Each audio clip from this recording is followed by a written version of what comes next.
No one muted. Okay, we will call this meeting to order. The mission statement, I'm sorry, Marina and Robert will not be in attendance this evening.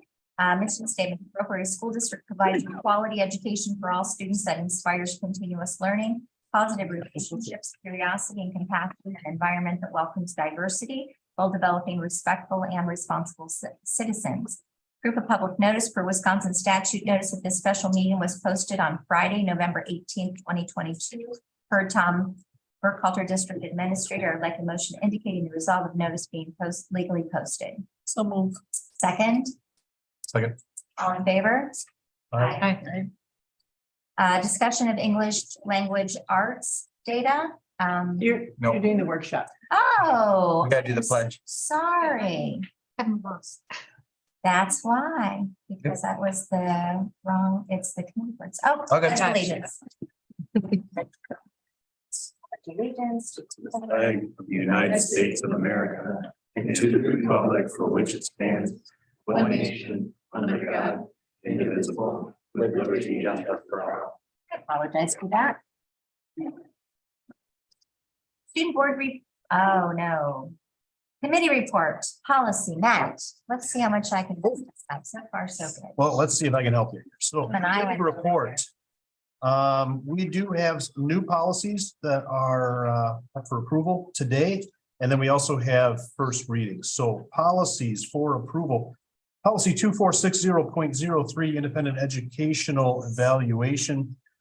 This policy is revised to clarify the procedures when the cost of the IEE is in excess of the district's maximum allowable cost in order to align with the current legal standards. Policy 8146, notification of educational options. And this policy has been advised to include the new 2021 Act 83 requirements regarding Class 1 notice of the educational options available to children who reside in the district. And then some revised policies, and these are going to be things that statutorily needed to happen. So policy 2700.01, school performance and state accountability report cards. And the policy has been revised to reflect the statutory language there. Policy 5340, student accidents, illness, and concussion. Policy has been revised to reference sudden cardiac arrest notification requirements added into law. And then the inclusion of the information on sudden cardiac arrest is required for any sport beginning after July 31st of 2022. Policies for first reading today. So policy 0100 on definitions. Further clarification has been added to the definition of administrator, indicating they are employed with an administrator contract. Policy 0161, parliamentary authority. Policy has been revised to clarify the appointment of the parliamentarian during a board meeting if there is a challenge to parliamentary procedure. Policy 121332134213, student supervision and welfare. The policy is revised to account for staff posting photos of students who are their own children or relatives on social media. Policy 142131214121, criminal history, record check, and employee self-reporting requirements. These policies are revised to add clarification to the reference to minor traffic offenses. And policy 2260.02, services for bilingual students and English learners. Policy has been advised to reflect state statutes and administrative code and use updated terminology. Policy 2414, human growth and development. There were some deletions that were made because the topics were deleted from the listing of recommended topics in the statute. Although those topics were deleted from the statute, their deletion does not suggest they have been outlawed from consideration. Policy 2522, libraries. The process for communicating with the board regarding classroom instructional materials is covered under policy 9130. Let's see, policy 3120.04 and 4120.04, employment of substitutes. Policy 3120.04 is revised to reflect the distinction between regular employed teachers hired to serve as a substitute teacher on a permanent basis. Policy 3425 and 4425 for benefits. As such, a reference has been added to the benefits policy acknowledging potential continuation rights. Policy 5113, open enrollment program, and recognized to make it easier for districts to use when evaluating open enrollment applications and to include clarification regarding preferential processing of applications for siblings of any student selected in the random selection process, provided that there is space at the siblings grade level. Policy 5517.01 for bullying and revised to reflect the Wisconsin statutory provisions. The requirement for an annual bullying report has been made optional and it is not required by state law. Policy 7440.01, video surveillance and electronic monitoring. The policy has been revised to add options regarding the storage and access to that video footage. Thank you for that. Appreciate it. The next area is number 5, student board report, community conversation, musical honors band. We have Mariah and Mercedes here today to speak on those topics. Stand up. Come this way. Right here is this lovely screen so that you are seen and heard internationally. And give us a little bit of information about you, and then go ahead and get some student updates. I'm Ryan Kress, and I'm in 12th grade, and I participated in the honors band. Thank you. I'm Mercedes Peterson. I was in the musical, and I'm also a senior or 12th grader. Well, the on our agenda tonight is the musical, community conversation, and honors band. So do you want to talk about those items that you're involved with, as well as what other students?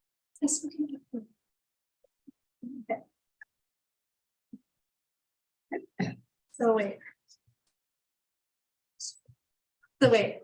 you just want us to talk about these topics and like. So what happened at the community conversation? What was your? You were there. Yes, I was. So my take on it, there's a lot of people, there's a lot of community. Like I was surprised at how much things that I wasn't really surprised, but happy to see more community and teachers there. Like, you know, like.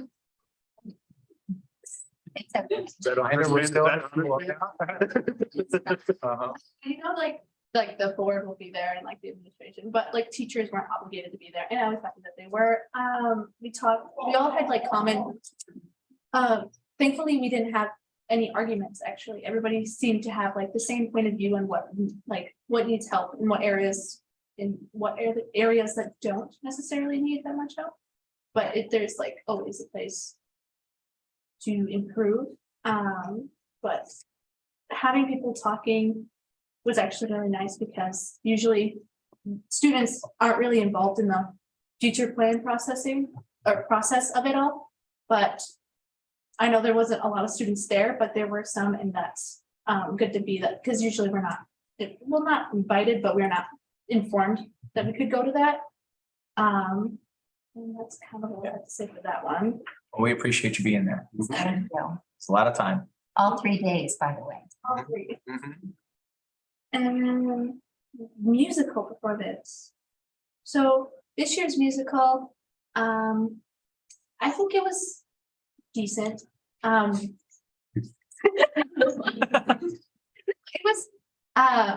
It seemed a little bit rushed, but everybody did their part. We had some troubles with sports being at the same time. Personally, I wish we had longer time to practice. And I kind of hope that we had like a better schedule, because the scheduling for it wasn't actually that great personally. And I feel like there was a lot of push to be there, and I understand, but like some students had to work, and a lot of they got a lot of shame for going to work, which I didn't agree with whatsoever. But other than that, I thought the whole musical itself was actually great, and it actually got me talking to more people, because as a senior, I don't have a lot of classes with lower like with freshmen, but I do, just not a lot. And I talked to more people than I usually would, so opened up like more conversations with other grades personally. How many students were involved, do you think? How many actors did we have? 20 to 25, around there. It wasn't a big number. Actually, I think it might have been less than that. Emma, do you know how many? There's like 13, 15 of us. 13, 15, I was way off. Maybe like 13, 15, 18, around there. There wasn't a lot of people aren't really involved. And it's just because, I don't know, I feel like just because we haven't had it in years, not a lot more people are interested in it. And I feel like some people don't really like they like musicals, but some people don't like to sing. And I feel like there's not an option to not sing. So I feel like that's what takes it away from some people. Some people just want like a normal play. So you don't have to like sing in it, but you can speak, talk. I feel like more people would be open to that than the singing aspect. Because I know people love to sing, and I feel like that should still be an option, but it does like take away that a lot of people don't want to sing in front of a bunch of people. And I understand that completely. Awesome. Thank you. Oh, thank you. And honors band? Yes, I participated in honors band, which was last Monday, I think. And let's see, I'd say probably about 10 to 15 people went, rough estimate, which was roughly like one from each section. Like I think trumpets have like 2 or something in other areas, but the week before we went and we practiced, and then the next week was actual day-long practice and performance. And it was actually very interesting because like the practice, they had like each different like instructor from each like school like lead a song, and then the actual day they had someone come from Eau Claire who was like a professional conductor and he like conducted us. And he was also like big on like reaching out to the people around you. So he had like multiple times where he like said like, go meet a new person, meet a neighbor. And I did actually end up meeting a few people, including from Westby. So, you know. And yeah, it was really fun, honestly, because I don't usually reach out in that way unless forced to. And so it was kind of nice that he included that, because then I was able to talk to more people that were like in my section and doing stuff that I was doing. And it was kind of nice because like when you go to those kind of events, like of course they're like the best, you know, of their like school or section or whatever. And so like going there, you always kind of feel intimidated. But then like the more you talk to them, the more you realize like we're all on the same level, you know, we're all learning and have difficulties in different areas. So it's really cool, honestly, because it's like a big community opportunity between all the different schools coming together and being able to play a few pieces just all together. And overall, I think the performance actually went really well. And we had this like professional saxophonist, I don't know how to say that, but anyways, he came from Eau Claire, and he was like had a solo piece in our last one, which was really cool too, because like the saxophones, like you could hear them improve just listening to him play those pieces. So yeah, and I also went to the musical and it was great. Absolutely. Yeah, thank you both for coming. It sounds to me as though these experiences that you had have really stretched your comfort zone in some ways. And if there's anything we can do in education to stretch everyone's comfort zone, that's a success. So we're very happy to hear that. And as you go to more meetings and evolve as a person, you end up say hi to your neighbor, get to know the person in your group that you've never met before. So those are really great life skills too. So, but we really appreciate your coming here. And if you would like to stay, you are more than welcome. And if you would like to not stay, there's an option as well. All right. So thank you. Thank you both. Thank you.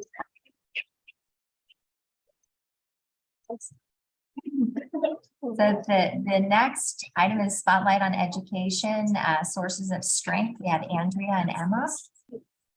My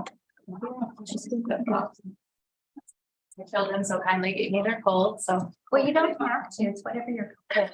Yeah, well, I want to be able to protect. Okay. It's hard to do that with the Okay. mask on, so Okay. sorry for taking it off once. No, you're good. Trying to do the best I can with my throat. So we're going to talk about sources of strength.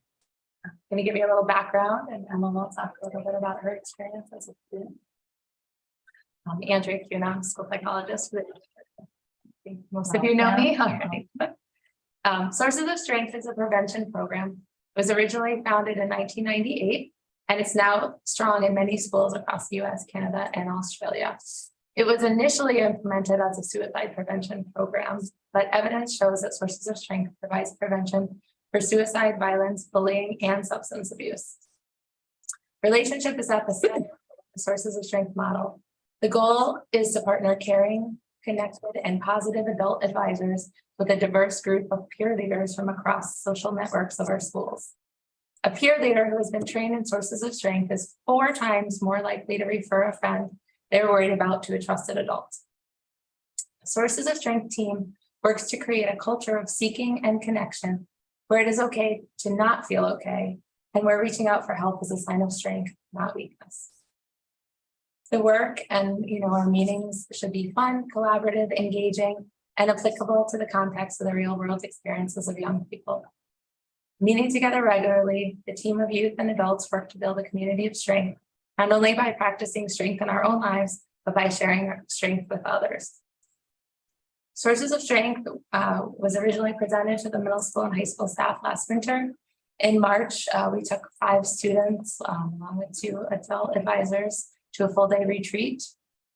And then over the summer and in October on our professional development day, more staff were trained to be adult advisors. And we had a full day Sources of Strength retreat with 21 middle schoolers and high schoolers in October. So, and then Emma will talk about high school, but right now the middle school peer leaders are meeting every other week, and they are working on a bulletin board to showcase their strengths. And they're also trying to get into the classrooms in February to engage the other students and to teach them about Sources of Strength and introduce themselves and their peer adult advisors and trusted adults. As she said, my name's Emma. I've been in Sources of Strength since last year in my 8th grade year. We didn't do much in 8th grade, quite frankly. We just kind of got the word out to the 10, 15 students who were chosen. And that this year, I like the idea of Sources of Strength. I want to help my peers as much as possible. So I reached out to Miss Alyssa and Miss Cuna, and we put posters around the school, and then eventually around October, they got about 15 high schoolers interested in Sources of Strength, and we all had a training on the 25th, which was a lot of fun. We played games, we had pizza, and we all learned about the different kinds of strengths on what we call strength wheel. And it was a great experience because we got to learn about our peers, which I'm very antisocial. So I got to learn a lot of new people, and it was a lot of fun. And then recently, about 1 or 2 weeks ago, I think, we had a meeting, just kind of discussing where Sources of Strength is going, at least in the high school. We discussed coming to the board meeting, and kind of discussed what we could do to get the word out, because not a lot of people know about Sources of Strength, or they don't understand it particularly. So right now we're just trying to figure out ways to get that out, whether it be like with a pep rally or a spirit week or something along those lines.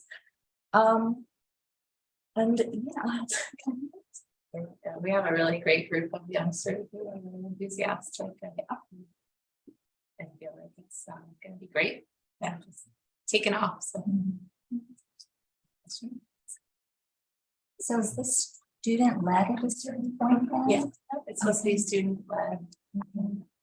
Peer-to-peer. Decisions on how they want to move forward their what they call campaign, that Sources of Strength kind of combines different campaign information, so you can pick and choose and different ways to kind of present sources and engage the whole community.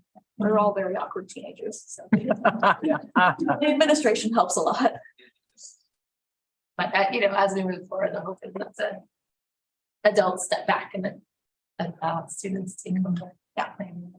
And then does it come build every year then in hopes that more and more students become leaders in these different areas? Yeah.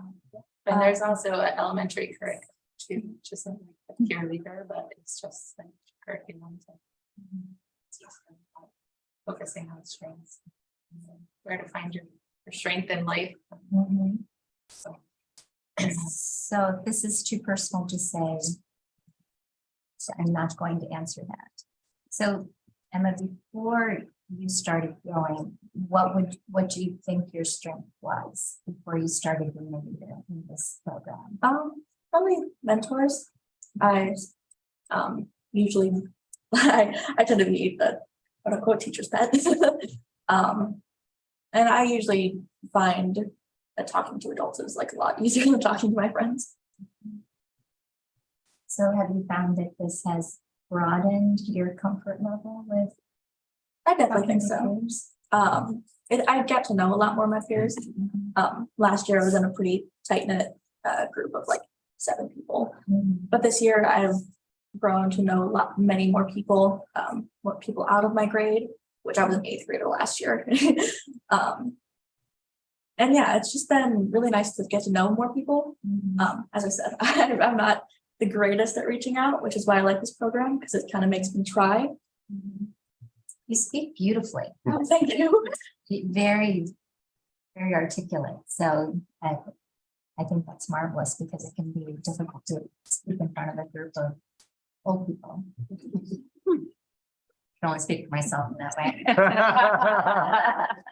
There are young here, but we really appreciate you coming. It sounds like a great program. And once again, this is expanding a person's independence and comfort in speaking and broadening for your scope emotionally. And that's marvelous. Educational is something. Thank you for starting the program. Thank you for engaging the students. And we just hope it continues to be successful. give a shout out to Kathy because I think she was the one who brought it in. So Within your board report too, there is the PowerPoint that Alyssa Uchek, who's the middle school counselor, put together for the staff. So that it has no access. No access. I will get you access. Thank you. I requested access, but it didn't. So. Yeah. Once again, if you want to stay, we would love for you to stay. And if you don't want to stay, I'll share. So Thank you guys so much. do we have any visitors tonight, Bob? No. The consent agenda. On the consent agenda is the approval of the agenda, approval of public notice, October meeting minutes, voucher summary 1 in the amount of $424,019.37. There are no retirements or resignations. There are no appointments. The parent-student handbook update and policy updates. I move to approve the consent agenda as presented. There's a second. Any discussion? All in favor, vote by saying aye. Aye. Opposed? Motion carries. The next item is voucher summary 2. I move to approve voucher summary 2 in the amount of $250,167.42. Is there a second? Second. Any discussion? All in favor, vote by saying aye. Aye. Opposed? And I abstain. Information, item A, donations over $250. Yep, we had 2. So from the community, $1,380 for the book of the month. And $1,000 from Hillsborough Equipment to the FFA program. For your generosity. Item B, first reading of the revised policies. Please look through these. The policy committee met, as Matt spoke earlier. If you have any questions, please contact Tom or Matt, and we will be approving these for the final reading next month. The 2023-24 school calendar. So typically this time of the year, we would be having a link on that and we would have an example, a couple of different options potentially to show you guys. This year we do not, and there's a specific reason for that. With the approval of the passing of the referendum questions, we are a little bit in limbo because one of the two summers we're going to have to start early and end early, at least a little bit, due to construction timelines and everything. So I don't have something to put in front of you right now. But what I will say is we have our kickoff meeting next week, where we will we'll get into that a little bit. I have asked HSR and Myron to give us just a quick guess, I guess, would be on which summer we should be modifying our calendar around. So I hope next month we will be able to give you at least a starting point on what we want to have for that calendar discussion, and then we'll go from there. But yeah, very typical when we're talking about larger projects like this, to extend one of those summer windows for construction. Any questions on that? All right. It's expected. Yep. The next item is the self-funded health plan review. Mike, are you presenting? on Yep. that? Yes, I am. And so in your handout, you have the full presentation. Similar to what I would have done in the previous years, explains the background and gives more historical data, but I'm going to do just a quick summary, basically over the last 2 years, to give the board an update as to how the last health care plan went, being that we're self-funded on our health insurance. The fixed cost, which is our cost for stop loss insurance, administration fees, and that type of thing, averaged out on a family basis to $396.13. That's down 0.79% from the 2021 amount. The actual gross claims went down, as you can see, about $180,000. No, that'd be $220,000. But so did our stop loss reimbursement. So the net paid claims, $2,378,472. So when you cost that out based on a single plan or family plan, you can see the 663 and the 1499. Again, much better than the previous year. Combine the fixed costs and the net paid claims for a total cost for, the number of, the total cost to our plan this year was $838.62 and $1895.27. So what we charge in premium equivalency is $841 for a single and a family of $1,900. We came in pretty close to where we were thinking, where that was set up to be. That number does, fluctuate. Obviously, you have a really large claim, but this year was extremely, unique in that it came in that close. Another on the summary, we have total paid claims, $2,537,630 for 21-22. So members with large claims, which is those that have 50%. So in this year's case, it would be $40,000. So they've had claims over that. 10 members had over $40,000 in claims for a total of $847,000. So as you can see, it really did spike up last year, where 40% of our overall claims were from those over the 50%, because we had so many that went over. This year, we had fewer higher claims. So that's 33% of the large claims. We received $159,158 paid by the stop loss carrier for those claims over 80,000. Something I haven't provided is, taking a look at our demographics on our plan. So we have 515 employees, spouses, and dependents.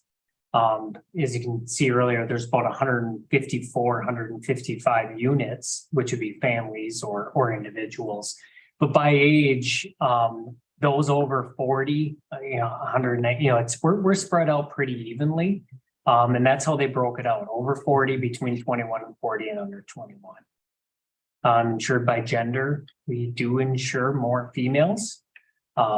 Maybe that's because the Brendel family is 5 to 6. Or, you know, I don't know, but 279 to 230s.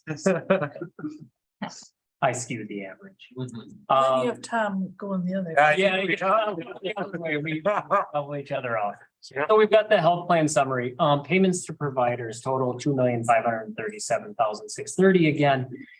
This is showing where those dollars are going, and Gunderson Medical Center is $934,586. Brenner Memorial Healthcare, $541,000. Gunderson Clinic, $145,000. You know, kind of the other providers, that there is a lot of other providers in that 317. It's just, I mean, they did add up to be a bigger number, but there was nobody over those other amounts that I'm showing there. But the Fairview Magellan Pharmacy, obviously, we're not alone in this. I mean, 460,601, that is a good share of our plan. Kunkel's, who is our advisors, have indicated a number of times that we're not unique in this. This is where a lot of the healthcare costs are being driven, is by the pharmaceuticals. And that ours actually doesn't look as bad as some in their book. So, but either way, that is a significant amount. And that is my health plan summary. I know, Mike, when I read through that we did increase the cost slightly. I don't know if you wanted to speak to that. Yeah, so last January, we increased our deductible to a $500 deductible and another $500 on the co-insurance, increasing the maximum amount of pocket to $1,000 on a family or $1,000 on in a single and $2,000 on a family.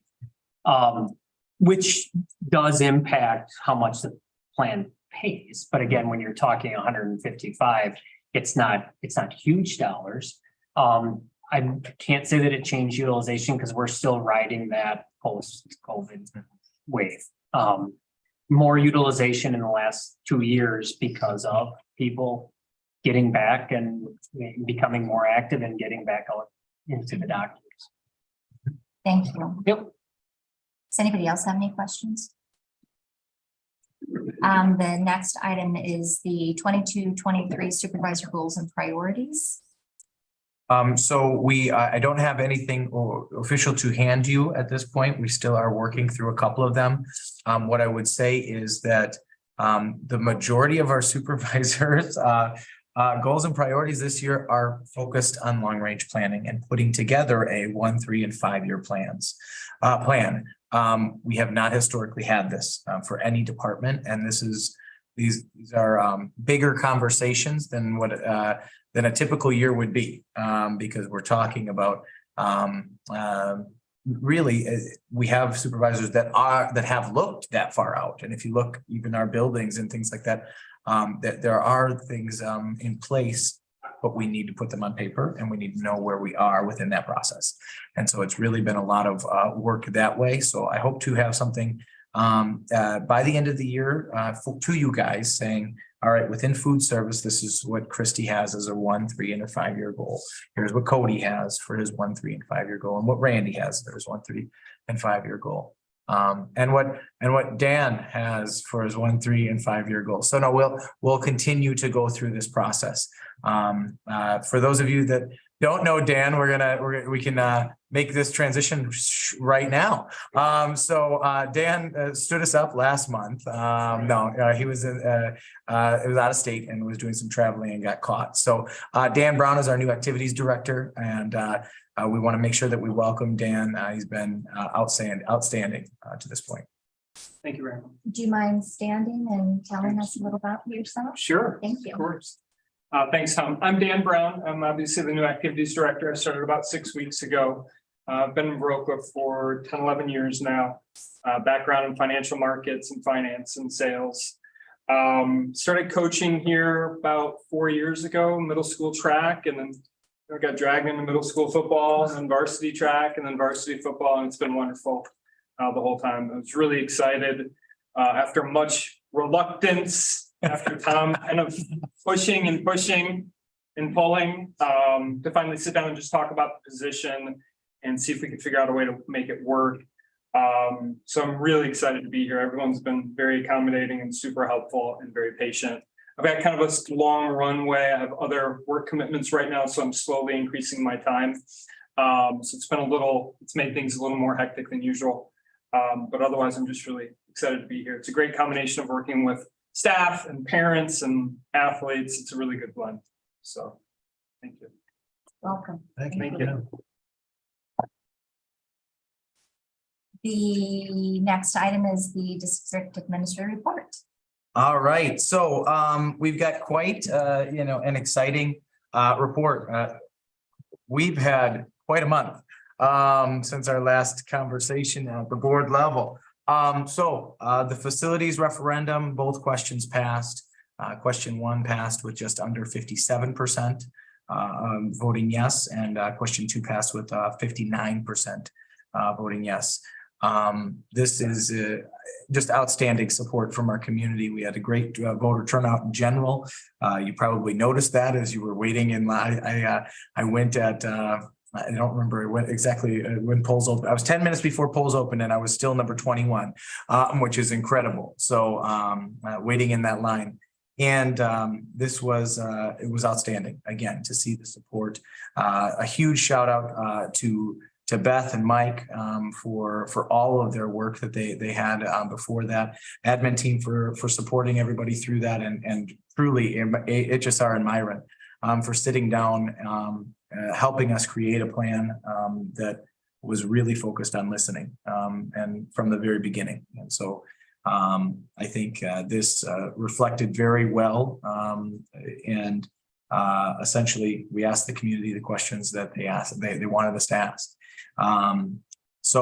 The next phase is going to get kicked off this next week, but it's really a year of design. It's a year of making sure that we truly understand everything there is to know about our buildings and how we can tie into them, and then designing that with the help not only of our teaching staff, depending on which end. Obviously, tech ed has a huge focus with this, and so we will have a more hands-on experience with our tech ed crew. But we also have been reaching out to and have had local businesses reaching out to us asking how they can help. So some local manufacturers and other things are really excited about this as well. It's not just us. So that's been exciting. And after that, we will begin construction, and it'll be outstanding. So anything else from the team on anything to add with that? Anything I'm missing? Trent, anything I'm missing? Yeah. All right, we got it. Any questions about that? So again, thank you to the community for coming out and voting. And again, this was a great process. It really was. And I don't know if you know this answer yet or not, but I'm wondering when things may go out for bid. So as of right now, the plan would be December of next year. Okay. Yep, would be we'd have a month of bid at that point. That could change a little bit here, depending on the planning process and the design process, but that's right now what the tentative plan is.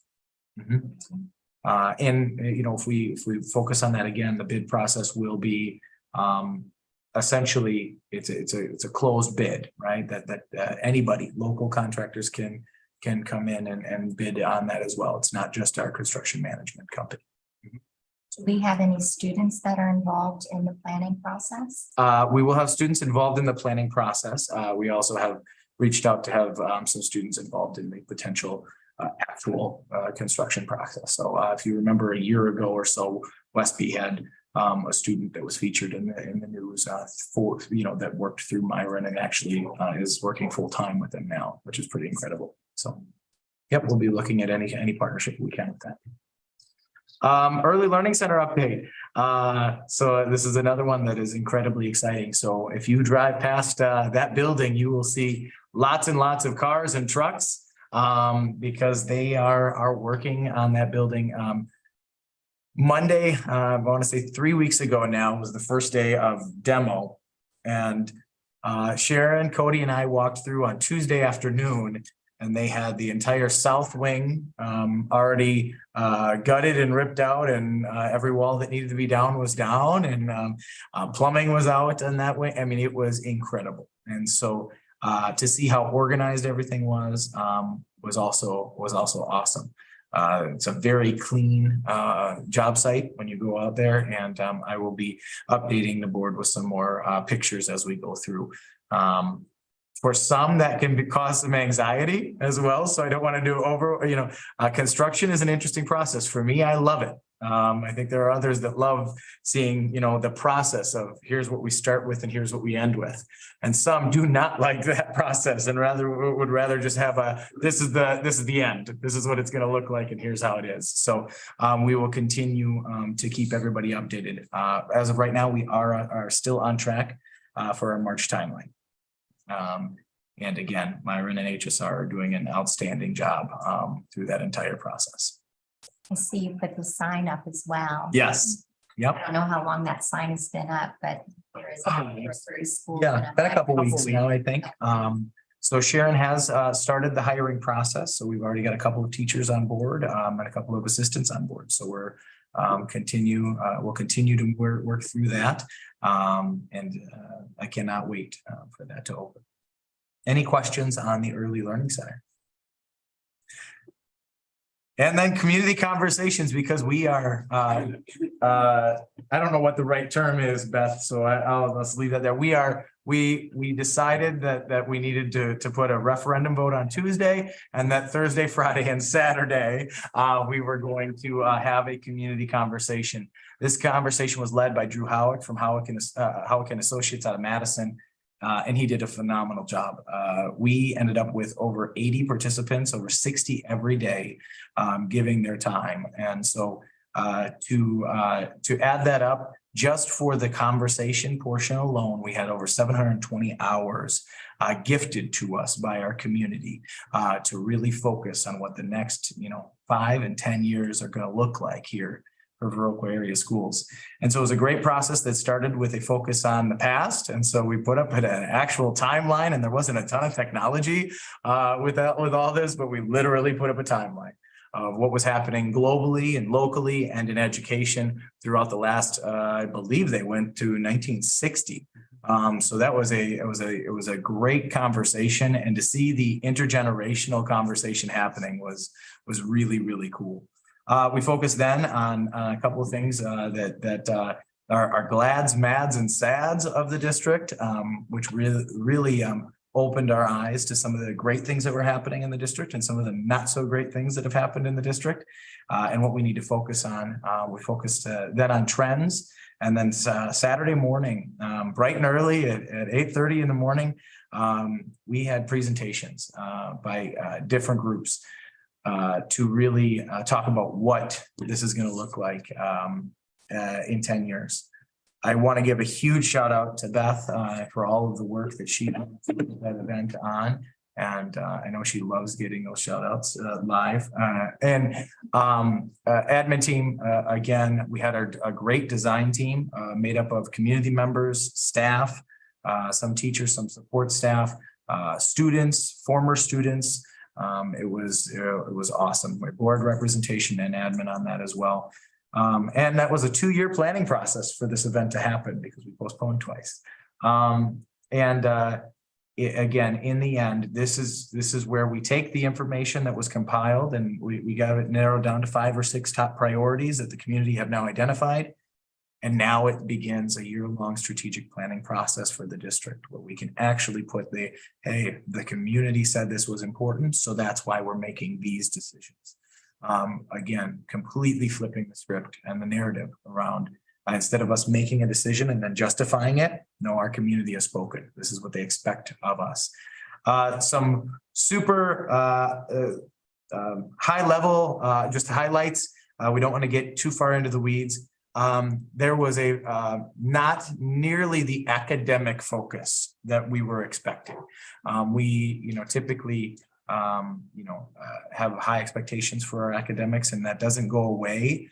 But I think that the overwhelming message was that we need to continue to engage our community connect with our community and be more intentional with our resources throughout our community. And so that's what we're going to do over the next decade in order to produce a great experience for our students. So again, thank you to the community. What a week that was to again have an approved referendum with a couple of questions, and then to go through and have our community give that kind of time and talent to the district was incredible and exciting. Anybody that was there, anything that they want to add about that? For me, just a really great process. It was run really well.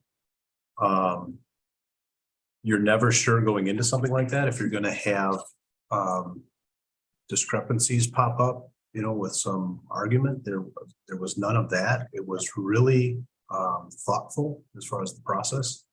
And but I still think people were able to voice their opinions and put everything together. So just for me, just a really good experience. Did you have anything to add? I was just happy to hear the community voice a lot of what we want. Like, it made me feel like we're aligned with the community to start with. And so that's a great place to be. Yep. And just and how willing people are to want to come in and help and volunteer. And they may not know where to start, but we'll give them a way to start. Yep. And I think that'll just make our students' experiences that much better and stronger. Mm-hmm.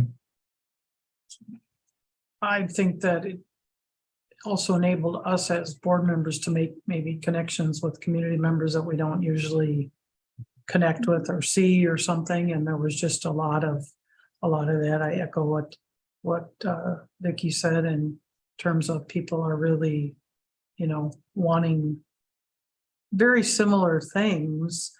Maybe they go about it in different ways, but wanting similar outcomes for our students and for our school district.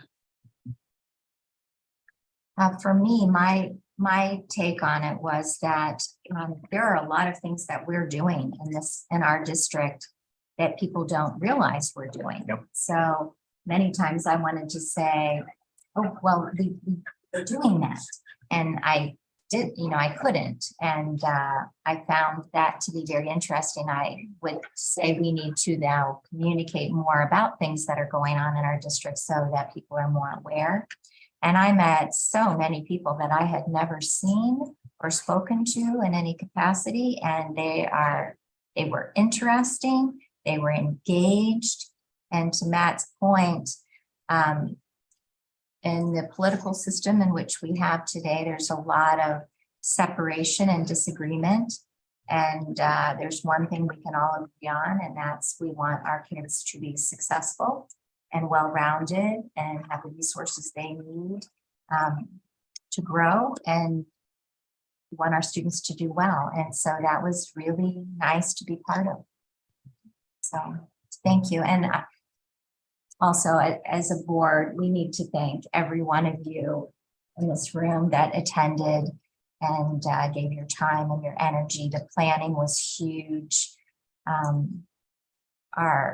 The food service did a fabulous job. The food was great, healthy, lots of options. People had different food allergies and they were spot on, and they just did an amazing job. Our custodial staff, once again, they did an amazing job too. Our building looked beautiful.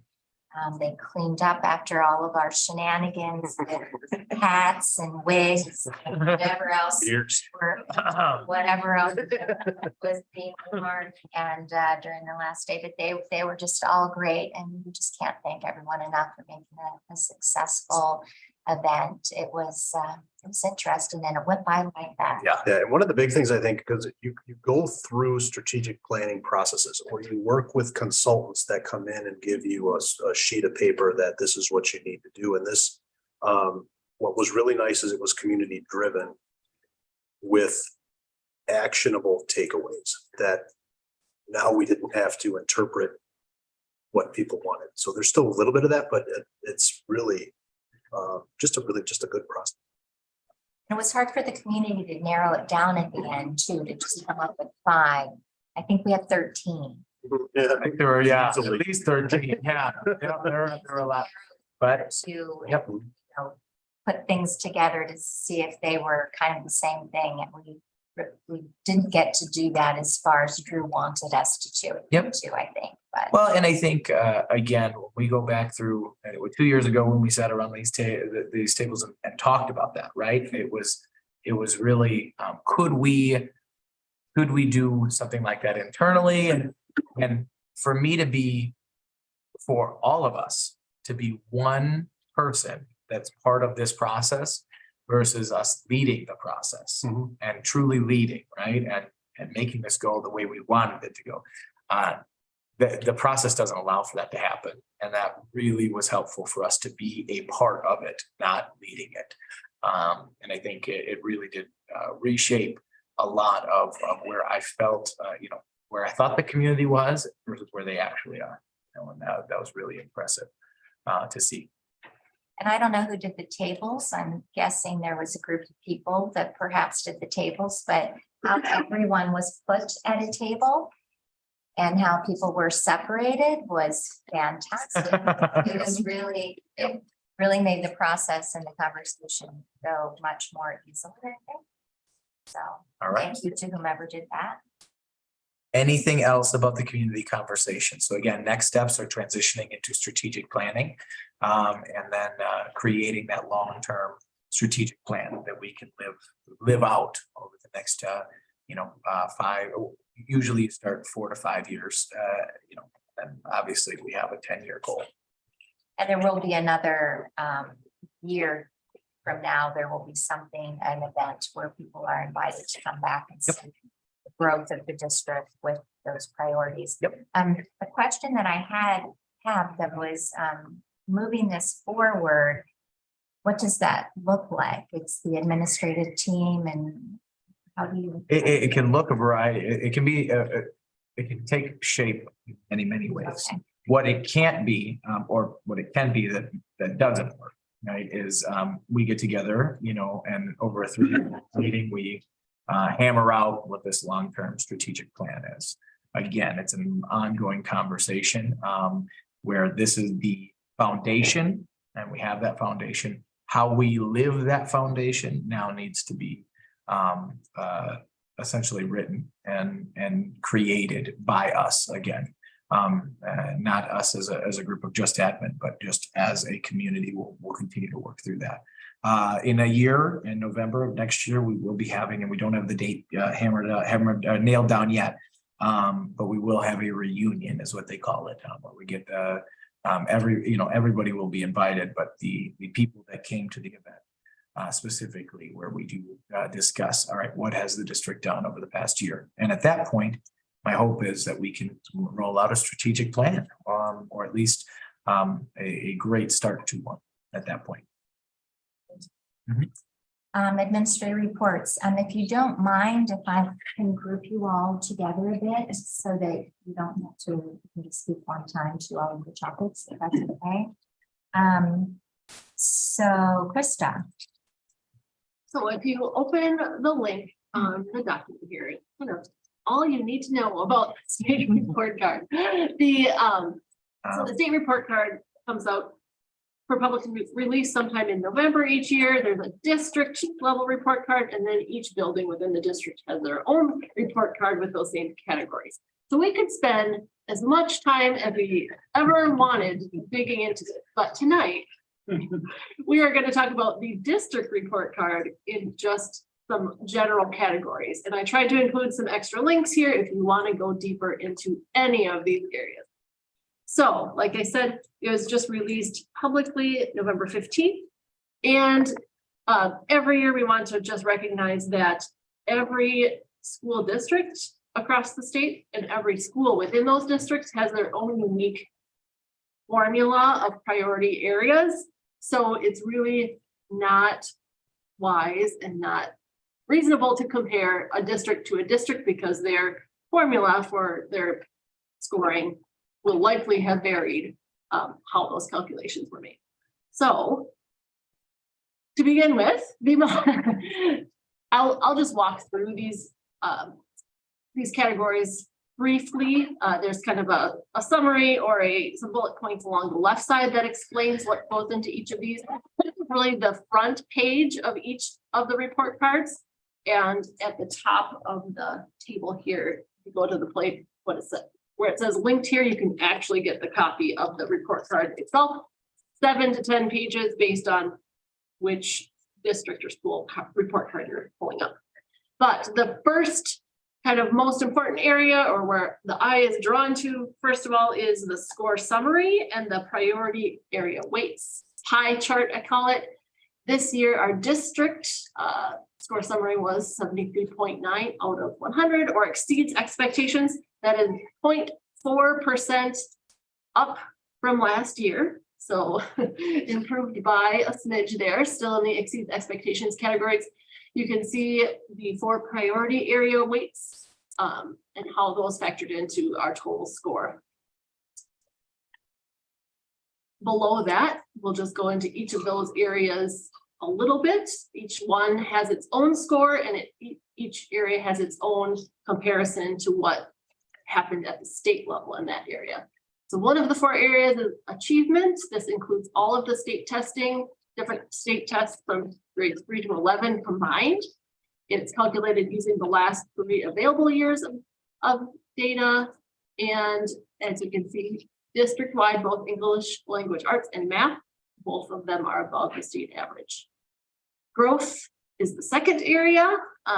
It measures students' changes in performance over time with like students in the state. A very, very complicated formula. I believe they even send this out to a different party who calculates this. But it's trying to compare like students with like students in the state to see whether those students may have grown compared to similar students or may not have grown as much. Again, it uses the last 3 available years of data. Our English language arts growth is exactly the same as the state average, and our math district-wide is above the state average. More information on page 5. The next priority area is the target group outcomes. This was formerly called the closing gaps back in 1819. It's basically a mini report card of students forming in the lowest 25% of each school in the district on state assessments. So it kind of drills down into the same 4 priority areas, just with that smaller population of students. You can kind of view some of the neediest students and where they fall in those areas. The final priority area is called On Track to Graduation. Demonstrates how well the school or district is achieving milestones, predicting post-secondary readiness, and I've listed some of the areas that go into that. And you can work out the bar graph along the right. We are exceeding the state average in those categories as well. And if you are still interested, there is more information on the remaining pages that does not factor into the overall score, but just kind of interesting information about other activities students are involved in, just informational purposes. And then at the very bottom, there's some more interpretation guidance if you just want to learn more. So just to hammer home Krista's first point, which was very well spoken, but it's really not appropriate for us to go, yep, we're better than this other local school, or we're worse than this other local school, because of those priority weight areas. So because of where our free and reduced lunches come in, our growth score is weighted higher than our achievement score. Some of them are a completely different percentage of how that weighting goes. And so again, for us to compare even the middle school to the high school, that's not an appropriate comparison. Even from comparing us from last year to this year, our numbers, our weights have changed.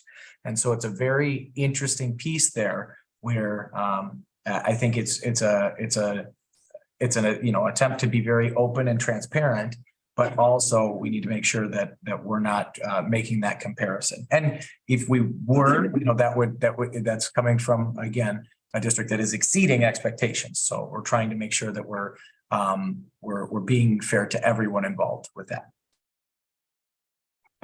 Any questions on that? Thank you, Krista. The next item is Veterans Day.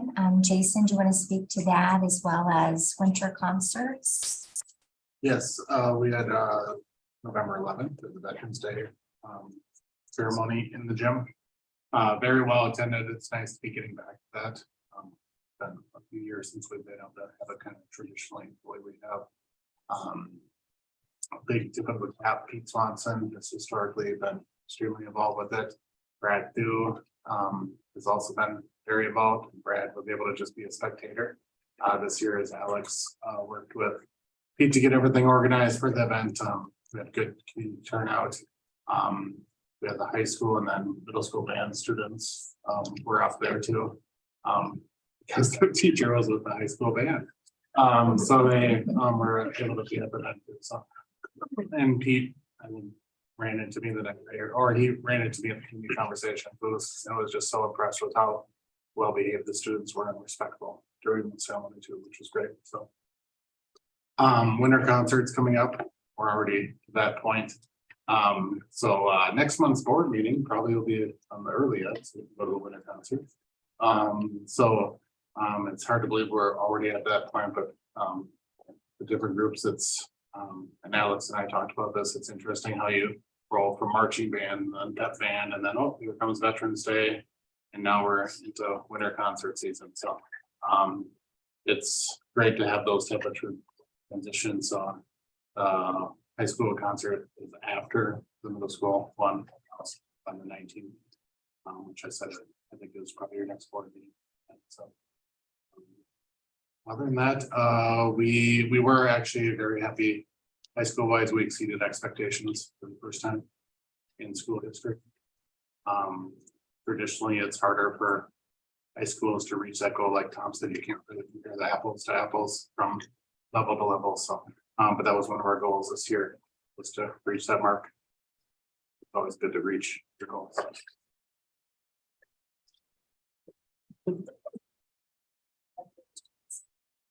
Steve, do you want to speak to the concerts and student council?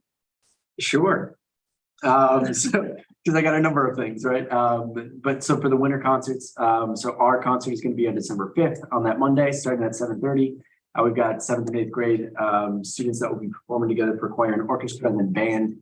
Alex is forming into separate groups, and they're going to be performing as well. And I heard there's even going to be a performance by the middle school principal. Is going to be part of that performance as well.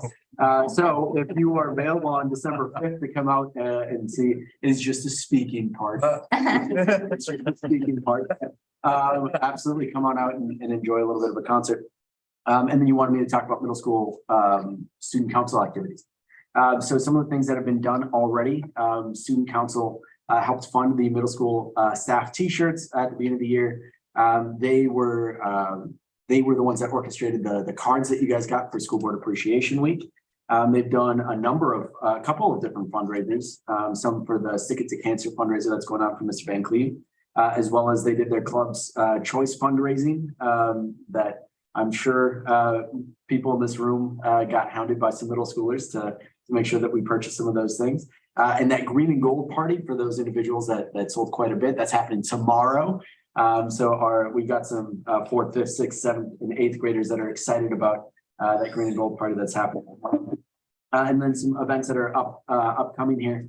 Well, I should actually highlight last week, they helped serve the Thanksgiving dinner and Friendsgiving to middle school and high school staff, which it seemed small at first, but then you sit down. I sat with the middle school music team, and I realized, wow, I don't think I've sat down and talked with all three of them at the same time.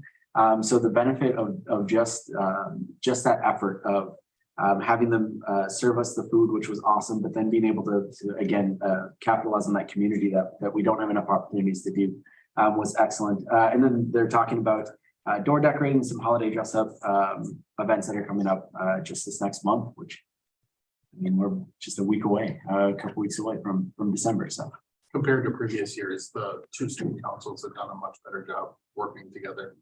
and doing Things This year. this year. Yep. Yeah, agreed. I also like the door decorating is academically related. I Yes. was a big fan of that. Yes. Thank you. Co-curriculars, Dan. Lot to report on. I think the most exciting thing so far was that we wrapped up the fall sports season with a banquet. We hadn't, it was just cookies and milk, but we hadn't done that since 2016. So there was a really big reception.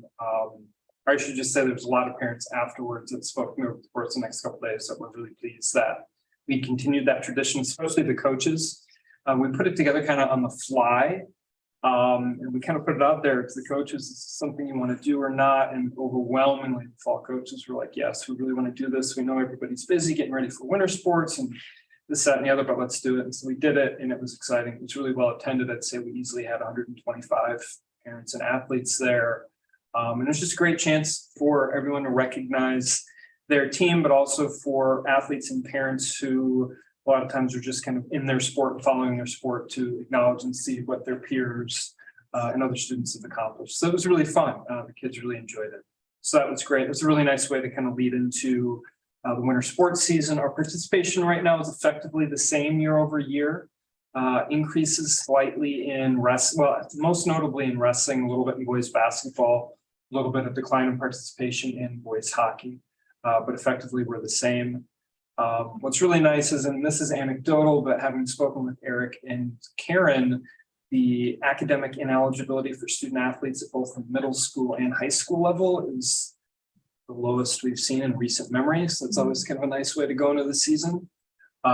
So that's it. And as we speak, we're 34-33 right now. We're supervising. That's right. Actually, 37, 33, they just said 3. Yeah, ours have not been lining up well with the whistles.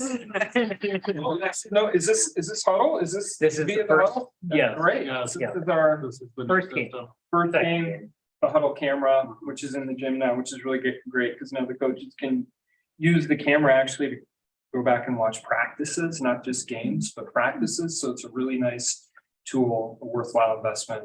No one is running the camera. It's That's right. automatically following Exactly. the- We don't have some kid or coach that's missing a part of the play or. So it's on the Viroqua Live Facebook or YouTube channel. So a person can watch any extracurricular activity now? In the high school gym. In the high school In the gym. high school gym? Yep, in the high school gym. Yep. So as of tonight. Including the Veterans Day cons. Yep. Right. You know, Everyone down at the field too. There is one down at the field that's not permanently stationed there. We're gonna work on that for next football season. So. How will that work with gymnastics, for example? Is that it has to be in the high school gym? Yeah, because it's a fixed, it's a mounted system. Yep. Is there any conversation about having more of them for example, like freshman teams playing basketball? Possibly, definitely. I mean, nothing stops us from doing like we did last year with the gymnastics, multiple cameras and stuff like that. We can still do that. This is for the varsity gym. Yep. I think that's fantastic. I watch my nephews participate in Ohio.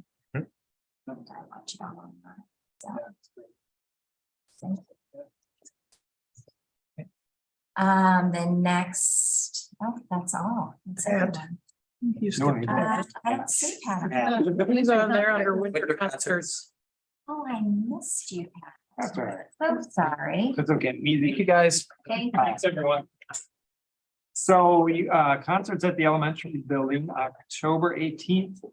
Jana, who is our music teacher, she told me the first concert on that stage in nearly 3 years. So December of 2019 was the last concert there. My first to witness, and this is my third year, so that makes sense. So she had fourth graders perform in the morning for the rest of the school, and then in the afternoon, for our family members and community, which was awesome. And I don't think people realize, I know they're fourth grade, so they've been there, but after about 6 weeks of music twice to average, not a lot of music time. It was a pretty amazing concert. December 6th, she will do something similar with first and third graders. Again, perform in the morning for the students and the afternoon for family members, and then kindergarten, second, and Montessori students that are in the elementary building will perform in April. So she does a great job. Performances include songs, students playing instrument, movement, all the things that are in her curriculum. It was pretty neat to see. She was pretty emotional, even, it's been 3 years since we've been up here. So it's cool. And there were a lot of parents that came in and family members. So it was neat to see.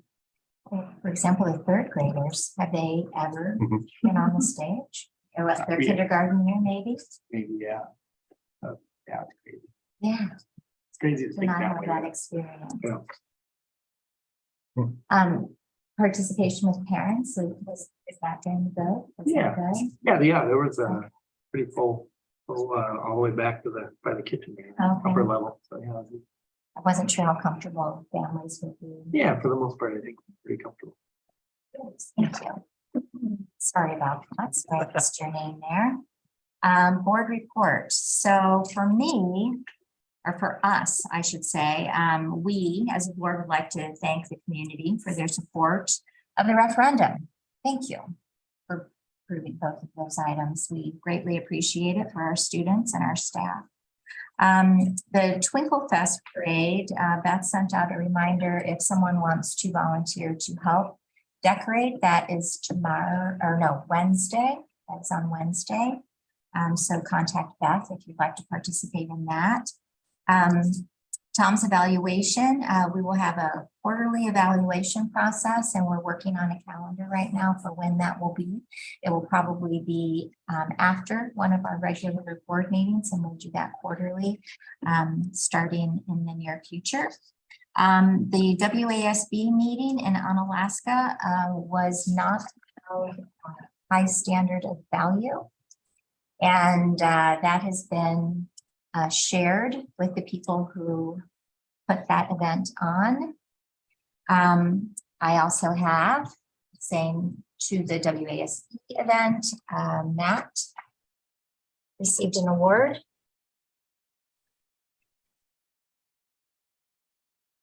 The award level 1 from Region 6. Thank you. Thank you for your time and energy. Kim, this is an award level 2 from Region 6. Thank you.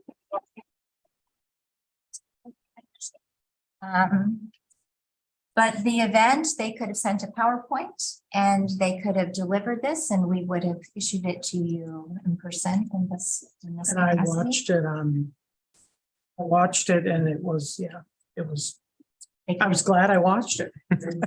Yes. Thank you for that. Why didn't you share that with us? Sorry, that was after yours. Yeah, Yeah, it was after yours, but 4 hours of our life that we'll never get back. yeah. So, and I feel strongly about that, obviously. It's a shame. There's so much that could be done, and anybody can read the PowerPoint. So that's how that went. The start of school date, we've already discussed. The board would like to once again thank the 80 community members that attended the community conversation, as well as Beth, our administrators, our custodians, our food service program.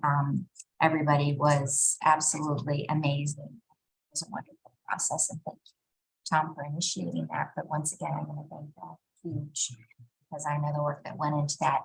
And going back to the referendum, Mike, thank you so much for going to those meetings. Tom, thank you so much for going to all those meetings. Beth, thank you for organizing and moving us along, because none of those things happen without everyone working together. Our administrative team is fantastic, so thank you all for that.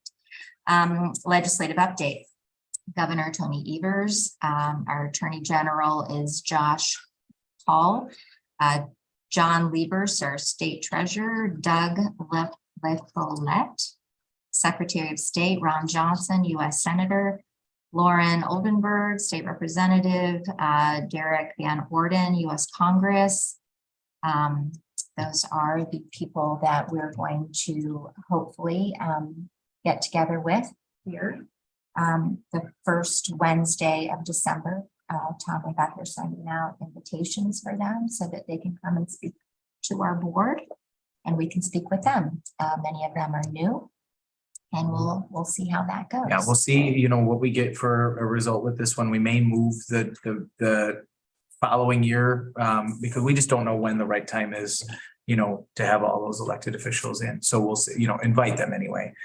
So I can't guarantee we'll have a, you know, crazy big crowd or anything for that, but we will invite them to the table and talk about, you know, Viroqua area schools and what we're doing and how we can work together. And we also spoke about maybe having the county board chairperson here in attendance, maybe the mayor. We'll see what that looks like. But some of these people are brand new, so it would be really nice to have a conversation with them sooner versus later. So It's chilly summer.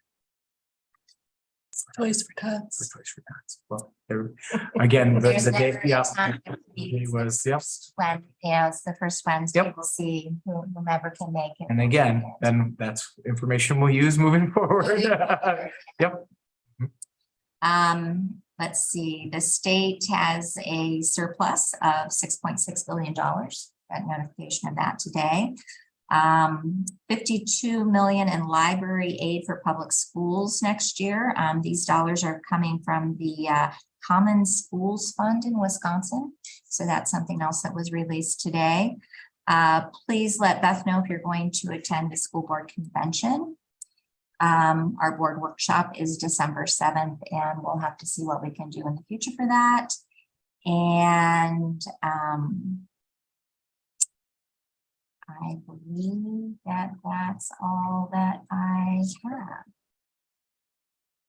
have. With that, motion to adjourn. So move. Second. All in favor? Bye. Bye. Aye.